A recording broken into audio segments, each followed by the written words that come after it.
Ricardo conduit depuis qu'il a 14 ans, mais il n'a pas le permis, donc il respecte parfaitement le code de la route pour éviter tout problème avec la police. Je conduis mieux que les gens normaux, les Américains.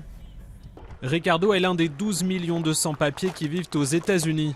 Dans ce camp de Mobile-Home, dans le nord-est, près de la frontière canadienne, tout le monde ou presque vit dans la peur de l'expulsion. Ses parents ont quitté le Mexique quand il avait seulement 5 ans. Depuis, il n'a jamais remis les pieds dans son pays natal. Je ne me sens pas différent, j'ai l'impression de faire partie de ce pays. Je connais la culture américaine et je fais la même chose que les autres jeunes. Mais Ricardo peut désormais obtenir un permis de travail valable 2 ans.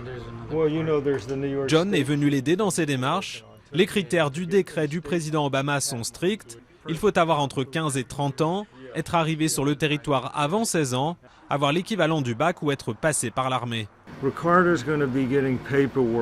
Ricardo va recevoir un papier qui dira qu'il est ici en toute légalité. Il pourra travailler légalement, chercher du travail comme tout le monde. Jessica, elle, voulait aller à l'université, mais comme tous les sans-papiers, elle n'a pas le droit aux bourses. Et le salaire de sa mère ne suffit pas. Son père a été arrêté il y a 2 ans et va être expulsé au Mexique. Ça, c'est une photo de lui en prison.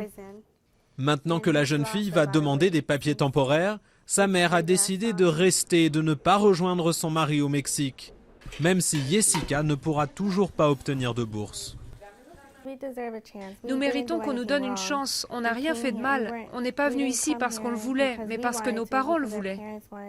Le nouveau programme concerne environ 1 700 000 sans-papiers. Une mesure temporaire qui permettra à Jessica de mieux vivre au quotidien, mais toujours pas d'accéder à la nationalité américaine.